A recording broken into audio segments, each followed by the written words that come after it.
ចាសួស្តីបងប្អូនទាំងអស់គ្នាចានេះជារូបភាពអន្ទូចាគាត់ព្យាយាមតោងឈរអញ្ចឹងណាគាត់ទៅតែអាយុ8ខែកន្លះទេតែនេះខ្ញុំយកឃើញថាគាត់មានភាពរឹងមាំច្រើនដោយសារតែគាត់ញ៉ាំច្រើនចាគាត់គេងបានច្រើន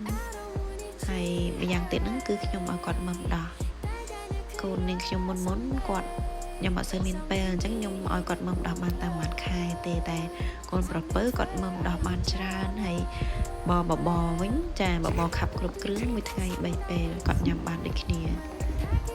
គាត់រឹងមាំគាត់ទៅអាយុប៉ុណ្ណឹងគាត់ព្យាយាម